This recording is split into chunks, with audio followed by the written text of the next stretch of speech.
August 1978 in South Africa. A jailhouse murder trial, the victim being a young inmate. The man had been killed in December of 1977. The night before he's killed, he's moved to a big communal cell in the prison. South African prisons are no joke, especially during the brutal apartheid era. Murder is dealt out like it's nothing, usually by one of the secretive factions of the so-called numbers gang. The 26s, 27s, and 28s run things inside, through a rigid system of control where every aspect of a member's life is dictated through their archaic rules. And if you're not a member, you're a victim. There are actually 3 separate gangs, but also part of the same gang. It's weird, and a little hard to parse. This man moved to a communal cell. He's not a member, and the following morning, guards find him under his blanket, his throat slit, and his body disemboweled. 3 prisoners out of the other 17 in the cell are found smeared in blood, 2 of those 3 with finger injuries. Pretty cut and dry, no? But the 2 with the injuries plead not guilty, that they didn't do anything. They're sentenced to death. As Johnny Steinberg writes in his 2005 book, The Number, the other 14 are questioned and give haphazard testimony about what's been going on in the prison, the brutal treatment they're receiving from the guards, and about how all the prisoners are going mad. What actually comes out during the trial shocks the country. It turns out the 3 big prison gangs in South Africa, who control every prison in the country, had a joint council and decided an informant needed to die. Any informant, just to send a message.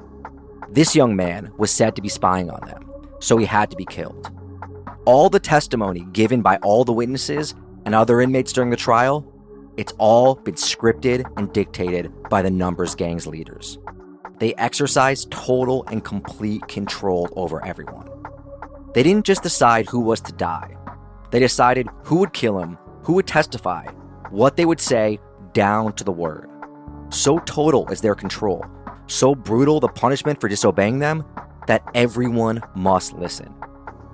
It soon starts to become clear that this entire thing was a setup, so the inmates could get on the stand during the trial and treat it like a press conference to air their grievances. Before social media, in a state where everything was controlled, the witness stand was their only platform. This murder had signified the end of a 3-year war in the prisons, from 1974 through 1977, where the 26s fought the 28s for total control. Technically, they're not even allowed to speak to each other, and the 27s must act as intermediaries and go-betweens. The 3 gangs had met in their council to end the war, and actually chose a prisoner at random as a sacrifice. And the 2 who killed him, chosen to take the rap, they were 27s, whose main purpose is actually to keep the peace between the 26s and 28s by, quote, righting wrongs, which usually involves violence. The 27s had failed their mission, leading to the war, so they had to make a sacrifice. All of this is part of the insane, arcane rituals that have governed South Africa's brutal numbers gangs, and with them, the entire prison system, for nearly a century. And only in recent decades, with the drug game expanding like crazy, has that violence spread outwards to the streets. And with it, some of the secrets of the feared and brutal numbers gangs. This is the Underworld Podcast.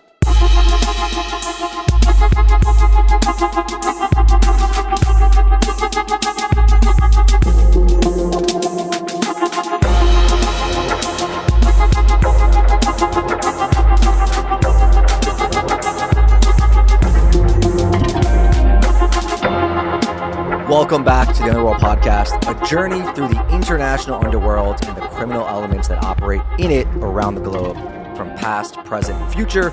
Brought to you by 2 journalists who have reported on these issues and peoples for a long time in many, many places. I'm one of your hosts, Danny Gold. I'm joined, as always, by Sean Williams, who dropped a bombshell last week, which we'll get to in a second. As always, first up, bonuses and support and ad-free episodes at patreon.com/underworldpodcast, or you can sign up on Spotify or iTunes. Email us at theunderworldpodcast@gmail.com. Merch at underworldpod.com.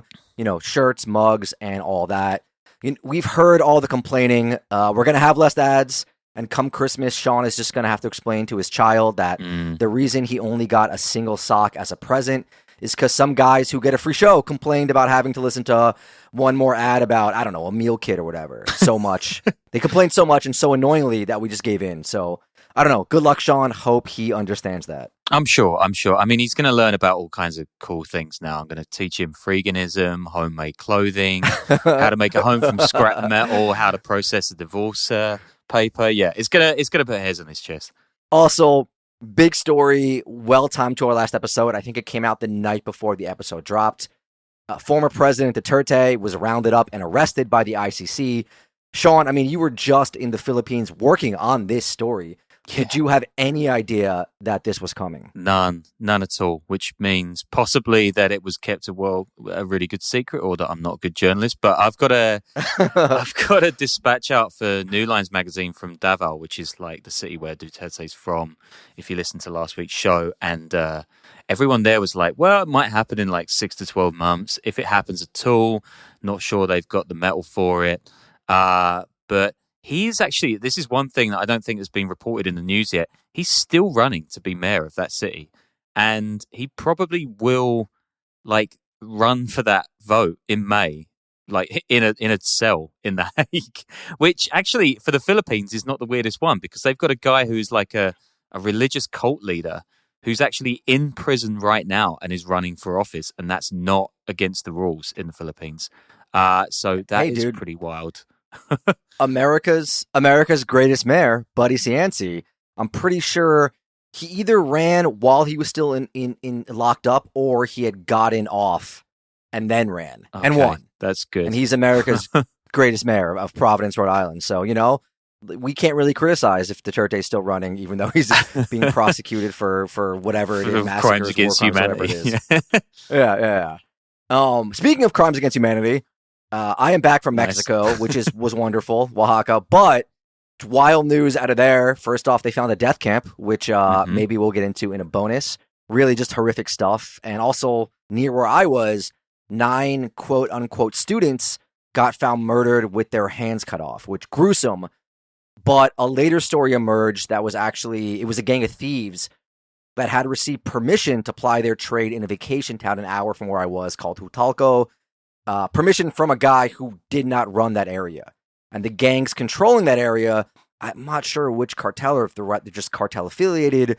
They make their money from the drug trade from retail to tourists.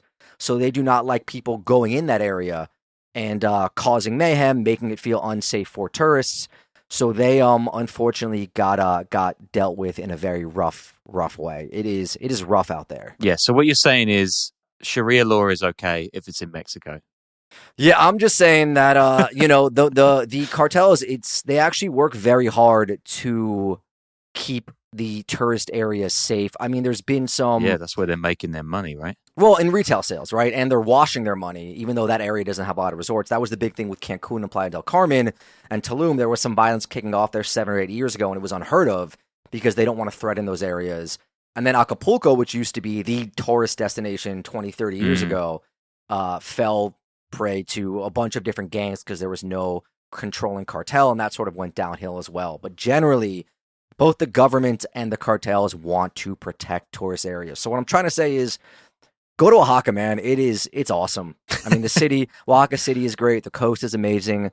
Puerto Escondido will probably be ruined within 5 years, so I would go there now if you can. I actually learned some interesting stuff about how things operate there as well, but we'll probably save that for a Stash House bonus. All right, so you were doing a bit of journalism out there. I thought it was just you like petting the playa perros and doing drugs with college kids or something.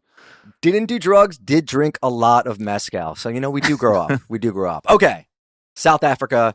I think it's the second episode we've done on them in 4 years. You know, the country has an insane crime problem, so we probably should be doing more on that. I've already got a few more lined up because it's wild there. You know, Cape Town is frequently in the top 10 cities in the world when it comes to the murder rate. I think it's the only one not in Latin America or the Caribbean, if I'm not entirely 100% sure on that, but close. It's a great city, though. Have you ever been there? No, I'd love to go there. I actually was going to move there for like 3 months, had a plan with someone in 2018, but then Well, yeah, I got divorced. Anyway, let's move on. Hey, it happens. I mean, I was there at the end of a 4-month trip down the East Coast on the Tour d'Afrique, which Oh, man. Wow. look Yeah. that up, TOURDAFRIQUE.com. Go on those tours, or expeditions, I guess you would call them. It rules. But yeah, it's an incredible city, incredible nature, incredible nightlife, incredible people. But yeah, incredibly high rate for violent crime, the country as well. Obviously, you've got the fallout from apartheid still having an effect. You've got incredibly vast and poor slums. You've got organized crime, significant corruption with police and politicians, drug transshipments point, and big drug retail sales, lots of guns, street gangs, international mafia players, and all that. And I think in our first episode on South Africa, you covered all the insane political corruption, right? Yeah, like the really high end stuff that's kind of crippling the economy on the top end. But yeah, it's like another world, right? Yeah. And of course, you have the prison gangs that emerged from the brutal world of apartheid era prisons. I'm not going to go through the whole history there of apartheid and everything that comes with it. You guys know what it is. But one important thing to understand is racial distinctions in South Africa. Of course, black, white, easy. But there's another category called colored, and it's not like the outdated term in the US. It means people of mixed racial heritage, usually some Malaysian heritage, Indian, Portuguese, as well as black tribes and European, sort of all mixed together. It is a distinct racial category there. I remember being there and having a little bit of a hard time understanding that. And the numbers gangs are primarily made up of so-called coloreds. During the apartheid era, they were separated from the whites and the blacks and suffered under the system, but were treated, I think, a little bit better than black Africans. Okay, are we having fun yet with all this? We haven't even gotten into the sexual policies debate among the numbers gangs, but we're definitely gonna get demonetized on this one. Yeah, I mean, I like where we are compared to any other podcast anyone listens to that says, hey guys, the one thing you got to learn about is racial distinctions in South Africa. Right. We are not going to go down that hole. No, this is specifically for the gang distinctions. But the numbers gang themselves, it's one gang, but it's also actually kind of 3 separate gangs that have a whole system of operating with each other, which is weird and convoluted, because it essentially seems like one big gang umbrella, but they've also fought incredibly brutal battles against each other, and the 26s aren't even allowed to speak to the 28s, and vice versa. Those are the 3 gangs, the 26s, the 27s, and the 28s. The whole thing is messy, but we're going to start at the beginning before we get into the nitty-gritty. The gang is typically said to have formed in the late 19th century, early 20th century. Now, South Africa then is under British colonial rule until 1910, but it still has that very harsh racial segregation in that era. The country has a massive gold rush after gold is discovered near the city of Johannesburg in 1886, and you get everything that comes with a big mining discovery. You've got people flocking there from all over, lawlessness, labor camps for the poor miners, and the whole region is being transformed as money and people pour in. Well, money pours in for some. The ones doing all the hard labor and not really profiting off of it, in fact, many were forced into it, are the black Africans and the coloreds. You also have tensions between the British and the Boers, who were the descendants of Dutch settlers and called Afrikaners. This actually leads to a war in 1899 that lasts for, I think, 3 or 4 years, yeah? Yeah. And if anyone like me would rather get their 19th century history through movies, there is actually, I think it's an Australian one called Breaker Morant with Edward Woodward. It was about one of Britain's first war crime cases, and it was during the Boer War, which, it's kind of funny that the Brits took until 1899 to do a war crime officially. But yeah, it's a good film. Yeah, speaking of which, out of left field, but I was watching it all night. House of David, dude. If you want to learn actually, it's probably not biblically accurate, but great show on Amazon Prime, dude. I'm getting super into it, man. Anyway, I've never heard of it. Yeah, there's my recommendation. So you have the emergence of the racial divisions and segregation policies that are going to lead into apartheid. Regulations so strict that blacks and coloreds are then thrown into an incredibly brutal prison system for minor infractions. The numbers gangs form during this period of industrialization around Joburg and the city of Durban as well. Now, the numbers gang is particularly steeped in this sort of mystical, magical lore about its origin story that is wild and cult-like, but we're going to do the real story and then we'll get into the lore. With the gold rush and all the people and money and industry flying around Joburg, bandits and outlaws start appearing, just like in the Wild West in America. The most powerful of these gangs is called the Ninvites. They took the word Ninve, like the city in Iraq, and Ninvites is where that comes from. And it's led by a young Zulu man named Nongoloza Matebula. The Zulu, for those who don't know, they're a tribe or ethnic group, and they've got a proud warrior history. Yeah, I mean, now, Zulu, there's a good movie, but, it's nice that gangsters are getting steeped in ancient Babylonian history. That's pretty cool. Yeah, I think he was steeped in it. I don't think his followers were steeped in it too much, but... Oh, that's a shame. Most of this info, by the way, it comes from a book called The Number by Johnny Steinberg. It's from roughly 20 years ago, but it's the most in-depth look at the numbers, and it's just a fascinating book. He follows one guy through basically his entire life. It doesn't follow him. He meets him in prison, tells his story and everything else, and it's super in-depth, very hard to find, but definitely recommended. Nongoloza is born in 1867. He lives on a farm with his family, but at 16, he leaves home to earn some money. He works some farm jobs, gets into a little bit of trouble, and ends up in Joburg when it's first becoming a mining town. This is 1888, 2 years, I think, after the gold supply is first discovered.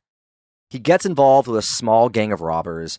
There are others kind of just like him, cut off from family, young men, not willing to do the incredibly hard, back-breaking labor for chump change. And he starts kind of gathering them into a loose conglomeration of petty thieves and robbers. By the early 1890s, there's about 200 of them. And this guy, Nongoloza, he's not your average bandit. In the 1890s, he gathers a bunch of the sort of more premier outlaws together, and he transforms them into something of a paramilitary force. They get organized, they get structure, they get training. He says in 1912, quote, "I reorganized my gang of robbers. I laid them under what has since become known as the Nineveh Law. I read in the Bible about the great state of Nineveh, which rebelled against the Lord, and I selected that name for my gangs as rebels against the government's law." He implements Zulu hierarchies and colonial military structures. He calls himself the king, and he appoints a governor general. He has another guy he calls a lord. Then there's a thief government where people were numbered 1 through 4. He has fighting generals, judges, colonels, captains, soldiers, medics. I mean, you get it, but you'll see how this kind of plays itself out over the next 100 years. So, weird aside, and this is going to become a serious point of contention later on in the numbers gangs, but in the mining towns, there's a ton of prostitutes, since it was all, young men away from their families, and a lot of the guys in the gang were getting wrecked by STDs, sort of like Sean's Berlin crew in the 2010s. They all see women as the source of the disease, so they banned the soldiers, from getting with women and made it so youngsters being brought into the gang take on the older men in the gang. And this is the start of the Numbers Gang Association with homosexuality in prison and the sort of laws that govern it, and we'll get more into that later. Yeah, quick tip. If you are, this is a friend of mine, obviously, a friend of mine told me this. If you are going to go to the clinic, don't pick the Nigerian lady who looks morally outraged by the idea of sex. A friend told me that. Does the mother of it will go badly. Does the mother of your child listen to the podcast? No, not at all. Never. All right. Yeah. The gang is around for maybe 20 years, and they rob, all the gold miners and vagrants in the area. They control the sort of labor compounds where all the poor miners live. They'd hide out in caves, and they'd go on these raids. And they have this element of resistance against the oppressor. They do kill, white policemen and the sort of, bigger lords or masters, whatever you want to call it. But they also rob all the poor black and colored laborers as well. Nongoloza becomes something of a legend, and his lore grows, with rumors that he has a vast underground city, that he was magic, that he wore, these grigris or charms as they're called that made him bulletproof, which, side note, when I was in the Central African Republic covering the war there in 2013, I bought some grigris from a local fighter that were supposed to make me bulletproof as well. And I haven't been shot yet. So, there you go. Shout out to witchcraft. But yeah. What is a grigri? What does it look like? It's basically just like a charm. I think it's the word for charm, but you'll see them, some of them can be made with tape, but they're like little figures or beads or things of that nature. Okay, yeah. I don't know where the word comes from or whether it's only used there, but that's just what they were called. Some guy, I went to a witch doctor market in Togo, and a guy gave me a piece of ebony and said it would give me good sex for the rest of my life, and I kept it. So Someone's, I don't know. Is someone, I'm not even sure where to go with that. Yeah, we're definitely not stand-ups because I feel like there's a lot of directions you could have taken that. And I think just not taking it might be the best Yeah. best bit of all. So in 1899, the war kicks off between the Brits and the Boers, and a consequence of that is that the freedom for blacks and coloreds gets restricted even more. They get cracked down on even harder. And these young men, they end up getting shuffled from labor compounds to work to prison over and over. They keep getting locked up for being at the wrong place at the wrong time. And this gang that Nongoloza has, that they're starting to seem like a paramilitary force, they spread all over, the Ninvetis, whatever you want to call them. By 1908, there's 1,000 of them. I mean, brief shout out to the idea. Like, did we finally find a war that you can actually root for the Brits in? Is that okay? Eventually, though, what about the Falklands, dude? Come on, it's Argentinians. We're getting don't a little. Get me started. I mean, I'm moving to Argentina next year, so you can't get involved. Eventually, though, the authorities catch on to them, and they get crushed around 1910.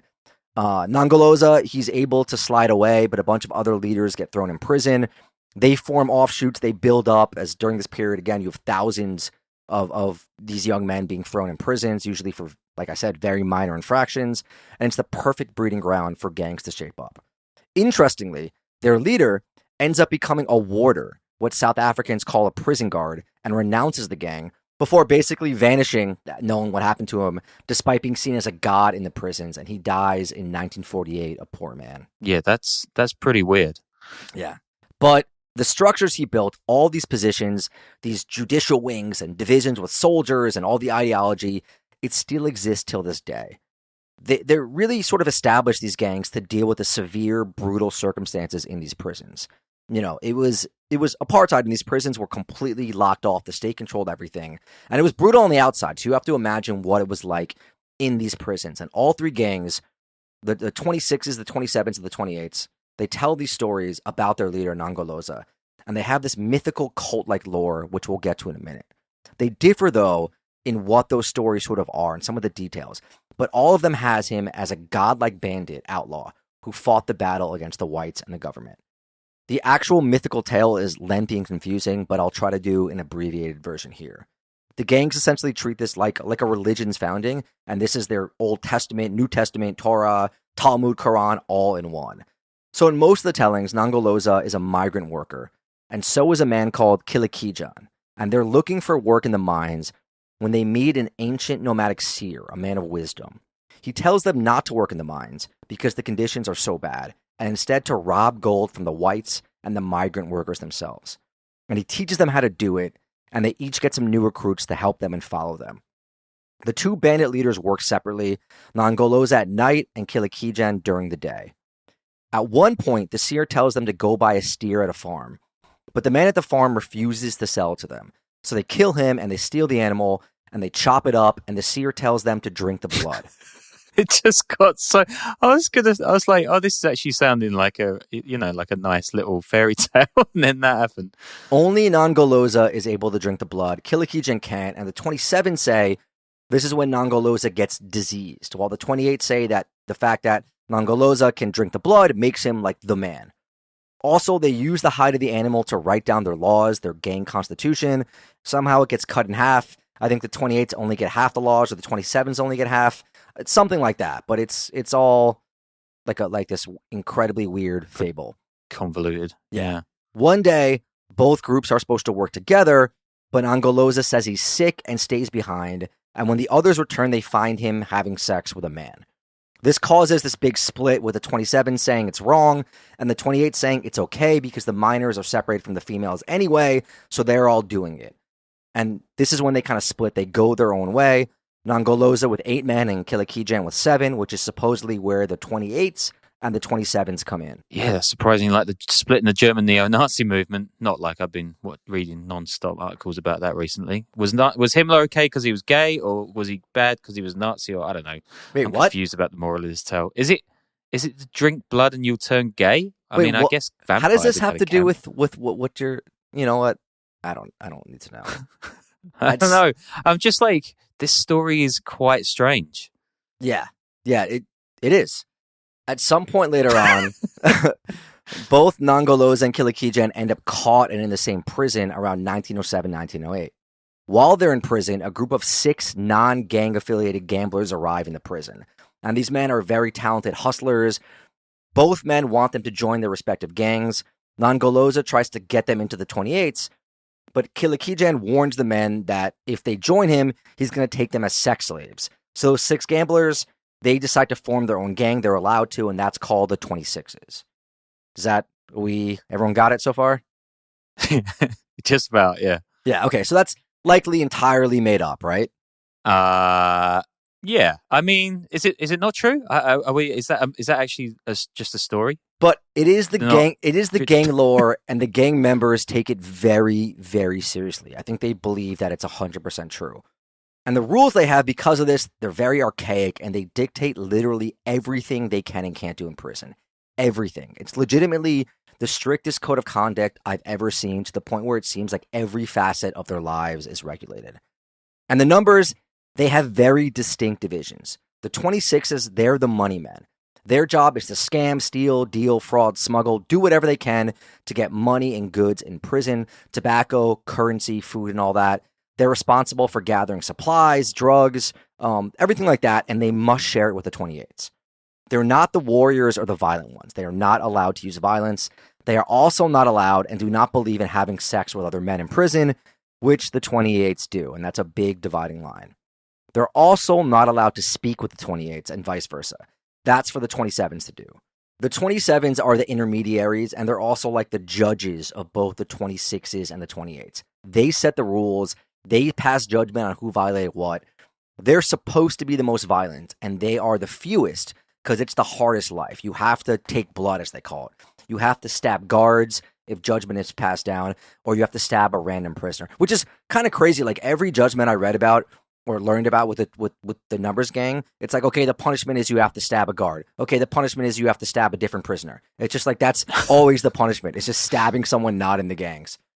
I believe be creative. You still have to stab a guard to become a member of the 27s, and you used to have to stab a guard to become a member of the 28s. But interestingly, a lot of these blades are different size. So a lot of the stabbing is done with blades designed to only wound someone, not kill. Like they're very shallow blades. The 27s are said to be the most secretive. They are career criminals who end up having super long sentences since they're, always stabbing people, both guards and other prisoners. They're also seen as the craziest, the lifers, and they're always the smallest because they're, the ones always getting in trouble, getting sent to isolation or beaten by the guards, not getting food.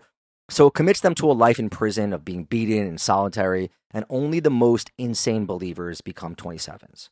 The 28s are also quite violent, and they're supposed to be the warriors who fight for the rights of the 26s, 27s, 28s, and prisoners, the prisoner rights. And think about it, back when Apartheid was still in session, and you had some faction that had to fight the guards and like do protests and do all that sort of stuff, and they were going to suffer a lot too.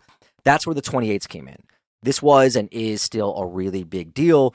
How little rights they had, how little rights they probably still have, and how important it was to stand up to the prison system. And also, they have sex with each other, sort of. I don't even really know how to get into the details of this. So there are different lines or factions of the 28s, or was. That changed. But in the beginning and for many years, there's the gold line or the blood line. Those are the fighters. Then there's the silver line. Those are the quote-unquote females. They get special treatment, they get better supplies, and they don't have to fight. But, they have to do something else. Like crochet some nice shirt designs, or run the prison library cart or something like that. So that's the silver line, and they're the sex sons or the wifeys. Apparently, though, it's regulated. It's non-penetrative thigh sex, and they need to be face-to-face under a blanket, and the judges are allowed to look and inspect. Oh, my God. Now, the 28s deny this. They say the silver lines and the gold lines do not have sex together, but the gold lines have sex with something called sex sons, which are separate from the silver line, and the sex sons are not technically in the gangs. A lot of this is vague or debated or still very secretive. To enter the 28s, you used to have to commit an act of violence, usually stabbing a guard with a short blade. But the entrance test wasn't really about committing the act of violence. It's about what happens after. You have to not cry out in pain when the guards beat you, and you have to survive the ensuing solitary confinement where you're pretty much starved and beaten and everything and not break. And when you get out of solitary, the senior members then take you one by one and teach you everything about the gang, which is a process that takes months. They have their own language called Sabella. There's an insane amount of rituals, and then there's all the biblical lore that you have to study and memorize. It seems like there's another way to enter a 28 as well. Jesus. I mean, all right, that's not bad. There we go. That's not bad. There we go. There's such a strict amount of rules. Like, it's a complete alternate society with a rigidly enforced hierarchy. It kind of reminds me of the Russian Vori. Not like the new Russian mafia, right? But the one from 100 years ago in the gulags where, like, you were forbidden from ever saying yes to an authority figure or having a normal job or doing work in the prison ever. And Misha Glenny, interestingly, writes about the numbers gangs in McMafia. He says, quote, successive generations of prisoners wove an elaborate history that contains most elements of religious mythology, including a prophet, arcane rituals, a sacred text, their own language called Sabella, and a priestly hierarchy of incomprehensible complexity. Also, similar to the Vori, they're big on tattoos all over. You know, the tattoos telling their story on their body, everything like that. If you see some of these guys, if you Google image search them, you're going to see like completely covered, like MS-13 style, with these really intricate prison tattoos. One popular tattoo for the gold line of the 28s is weirdly a penis coming up from the waistline. So you're saying like what, Smash Mouth were in the 28s? Wait, is there a penis tattoo on Smash Mouth? I don't... No, I just imagine that's the kind of like culture we're talking about here, is like that kind of stupid rock band thing. Dude, Smash Mouth rule, dude. You take that back, man. Where's that reference? Whoa, even? The one bit that went too where far is in that? this episode, Where is that reference? Like Smash comparison Mouth. come? You're like, oh yeah, this reminds me of Smash Mouth. Like, what does that even come from? That was the first thing that came to my I head. don't know what's going on up there half the time we're doing these. So these gangs, they're incredibly structured. Each day of the week is assigned. Like, you're just like, oh, the guys who did that song from Shrek. Like, this is what that reminds me of. Yeah. Okay. Welcome to my life. All right, sure. The gangs are incredibly structured. Each day of the week, you know, everyone is assigned specific activities and functions that you do every single day of the week. For example, there are days dedicated to distributing rations, teaching stuff, hearing complaints. On weekends, the judges meet. On Saturdays, they pass judgments and hear grievances, while Sundays are reserved for recruiting newcomers, granting promotions, and holding celebrations. There's a meeting every day of two top 26s, 27s, and 28s, where they discuss the day's goings-on and what happens tomorrow. And the gangs operate through this strict hierarchy with various leaders and these structured meetings. The leaders of the three primary numbers convene regularly, with the 27s serving as the intermediaries. Remember, they can't talk to each other. And the bureaucracy within the system is completely overwhelming. I won't go too far into it because, frankly, it's pretty tedious. But one recruit explains, quote, the structure he is to join is called the 4 points of the twos. It is the lower tier of the silver line. One of its functions in the core is the courts, which handle infractions committed by low-ranking silvers. The 5 members of the twos, ranked from most junior to most senior, are the silver 1, the silver 2, the Goliath 2, and it goes on and on and on, blah, blah, blah. It is actually incredibly boring, man, the rules. There's so much homework. Every night the first few months or weeks of prison, a new recruit has to spend with a different senior member who explains a different rule or function. It is the worst onboarding HR process I've ever heard of for any company ever. Yeah. Also, like, if these gangs are going to basically kill each other over this kind of stuff, why are they now called the 26s, 27s, and 28s? Like, I get if you're all sex crazed killer psychopaths, right? Just at least call yourself the sex killer psychopaths or something. Like, I don't know. The 27s just sounds like a AAA baseball team. Yeah, it sounds very basic, but remember, only parts of the 28s are sex crazed psychopaths. The 26 and 27s do not abide by that. So it's also my apologies to the 27s. It's also weird how they're sort of competing gangs, but also locked into the same structures and rules. But I don't know. It's very, even reading about it and doing all this research and listening to all these interviews. There's a really good interview. I forget the name of the podcast with a guy. You can look it up, called Whitboy Welcome. WIITBOI. Welcome is his last name. And he's like very, very clear and concise, great speaker, very elegant speaker. And he was in the gang for a long time and sort of goes through it. Not a lot of the details. He leaves some stuff out, but look that up because that was very fascinating. And he speaks I think he's an actor now, but he speaks about it so eloquently. Anyway, It's really it is the secretive universe, and they're really, I mean, there's some YouTube and podcast stuff now. We'll get to it, but there still is a lot of secretive natures of this stuff. The rules dictate every aspect of behavior. One guy gets smacked by a guard, and the rule is he now needs to stab a guard because otherwise it brings shames on the 28. So that kind of sounds like a lot of prison gangs. The guy then gets moved up a rank there and has to do 3 more weeks of studying. Also with the 28s, right? They're seen as like the most sort of macho. You need to really prove your violence before you move up ranks with them. A guard describes the 27s as the almost religious. The inmates fear them, but they can be reasoned with. The same goes for the 26s, but the 28s, he says, they are like animals. When you get to prison, if you're new, the recruitment process starts and you have to choose which number to get in.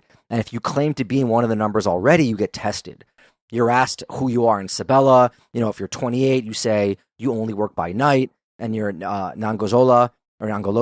If you're 27, you say you're Kilikijan and you work by day. And you kind of have to go back and forth with the questioner, telling the legend, answering all the questions, and if satisfied, then you get delivered to the leader of your respective gang. So again, the same gang, but also not. The 26s and 28s, they go to war often. And the different lines of the 28s actually went to war against each other too. The Gold Line, the warriors, they were required to be these lean, sort of feral soldiers, and they weren't allowed to have meat, only bones, no nice clothes. They weren't allowed to have eggs or sugar either. They had to give it to the Silver Line, who were allowed to have nice clothes and all that meat. But they were also being, Silver Line had to, be the sex sons, and I don't know. I don't want to get demonetized. Let's see if that sneaks under the radar. Okay. Let's see if that sneaks onto the radar with all this other stuff. Yeah. I mean, I guess like listening to all this stuff, it really like puts meat on the bones of the idea that a lot of this is just like guys who are probably poor and bored and need a club, right? I mean, however horrible it is, they need like structure around them. Yeah, I mean, I guess join like the Elks Lodge, like they definitely structure for sure. Yeah. But this, I think, takes it to a whole other level. But I think this is the product of like, generations and generations of probably some of the most brutal prisons the world has seen, and needing to form a sort of structure to fight back in some way or to have some level of control when you have zero. That would be my assumption. Now, the 28s... Yeah, I guess I was going to say join a football club, but then that too. You're not going to fight apartheid that way, are you? The 28s, they've always been the soldiers, the stabbers. That was their role.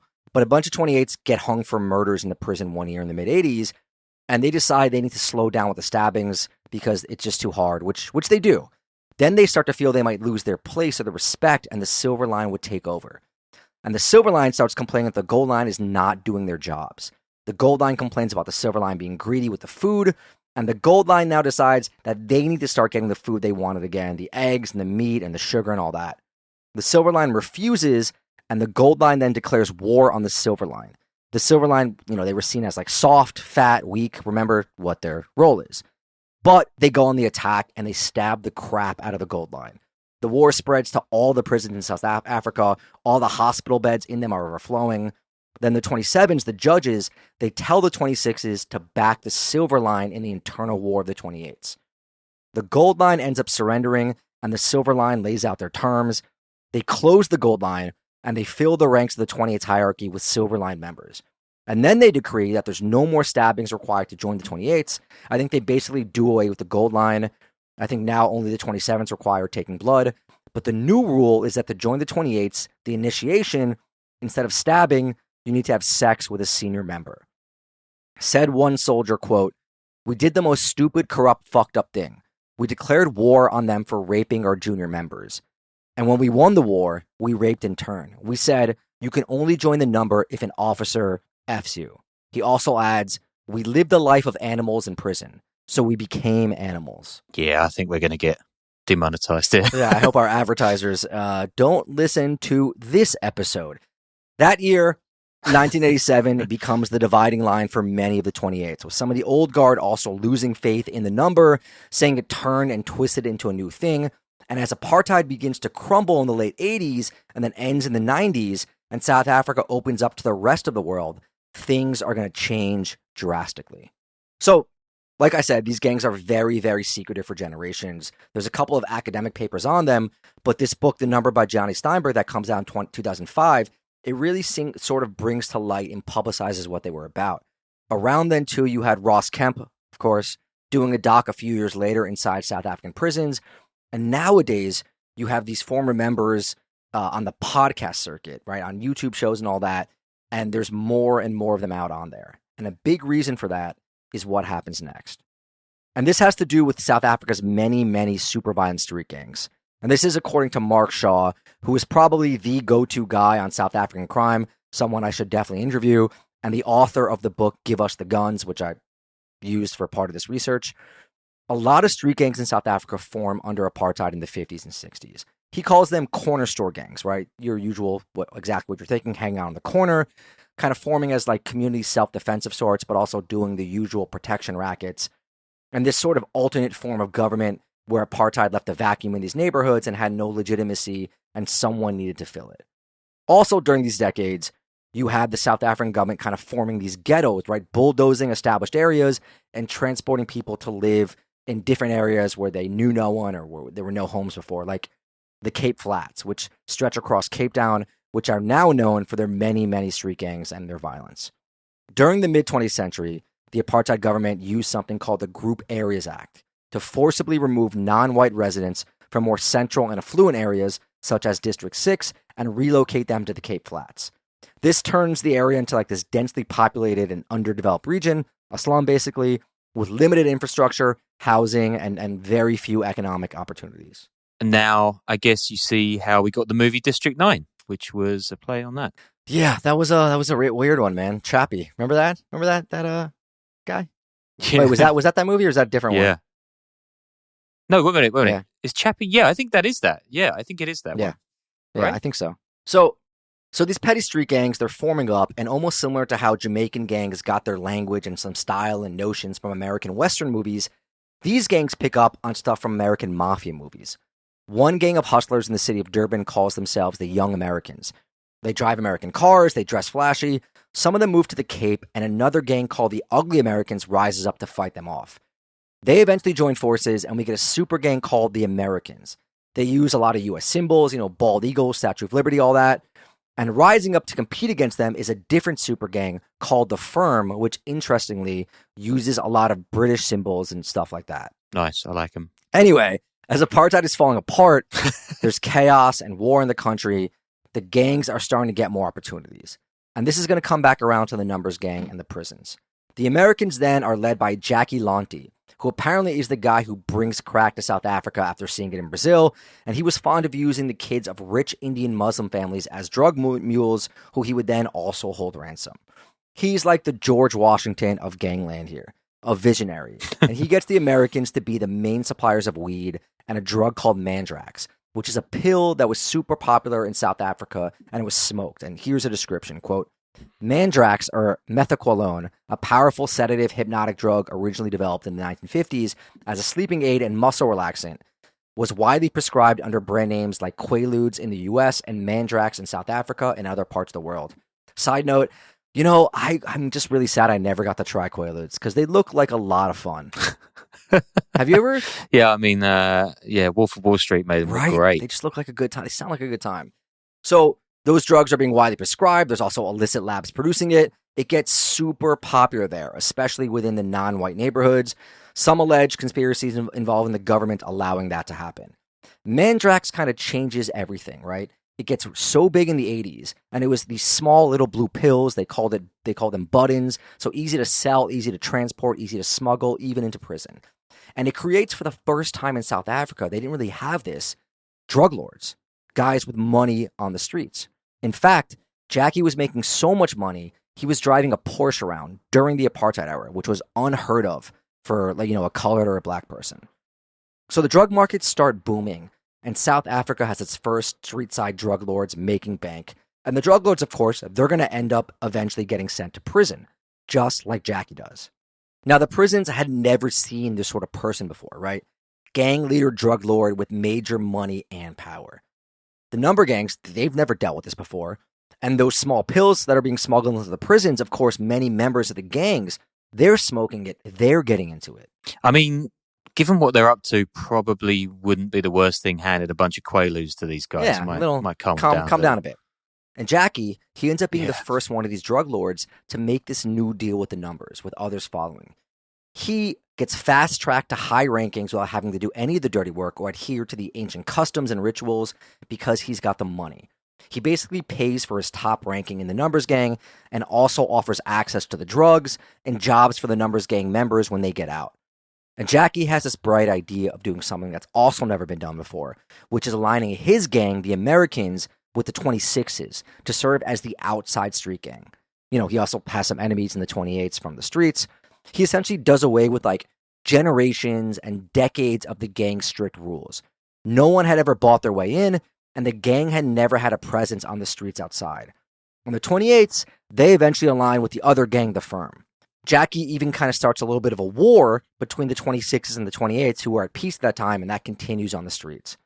Jackie's gunned down in 1998, but this changes everything. Apartheid, of course, falls right before that.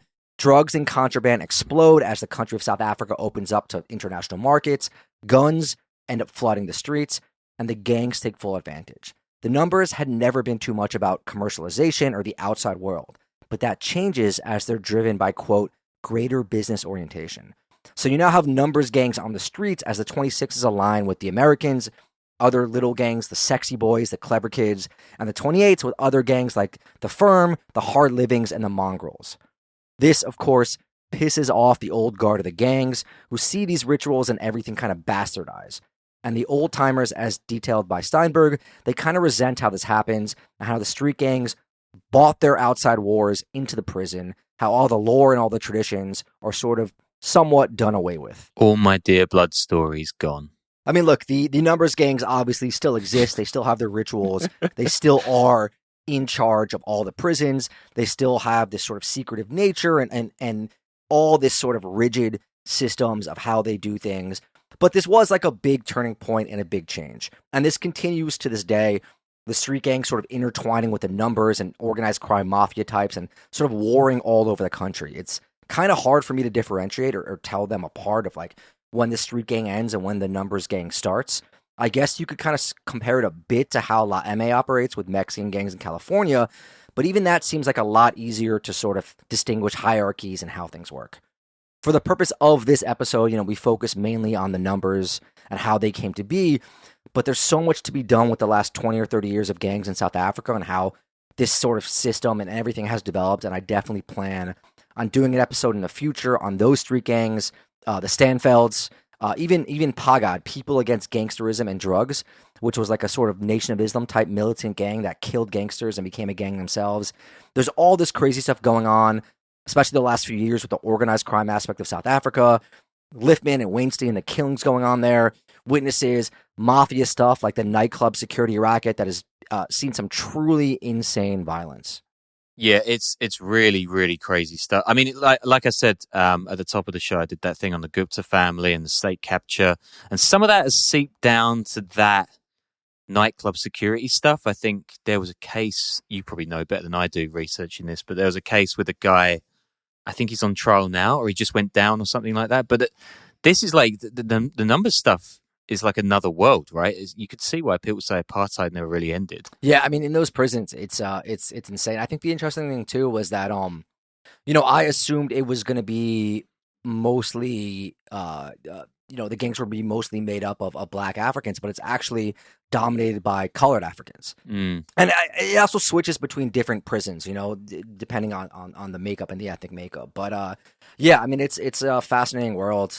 This is basically like an intro to it. We don't have time to go super deep into it, but it's very confusing. And definitely that guy, Mark Shaw, is someone you want to look into his work on this if you want a deeper understanding. There's a journalist too called Karen Dolley. I want to say CarynDolley, and she does some of the best work on the sort of organized crimes goings on right now in South Africa. Definitely look her up. She's someone whose work I want to use for sure in a later episode on this stuff. But much more of that in the future. I know this was a bit more of an educational type episode like we used to do instead of like a point A to point B story of a guy or a gang. So hopefully you guys enjoy the change up. Yeah, as always, patreon.com/podcast. Spotify, iTunes, support us. We have a bonus episode I should have gotten up a couple days ago on what, Russian arson attacks? What was the thing you were talking about, Sean? Oh yeah, it's some crazy story. It hasn't really been reported in the media yet about old Russians, pensioners who are getting scammed into setting fire to places across like Moscow and St. Petersburg. It's pretty wild. So we'll get that up today by the time you guys hear this. And until next time, be safe and don't join any South African prison gangs because it sounds like a really hard life.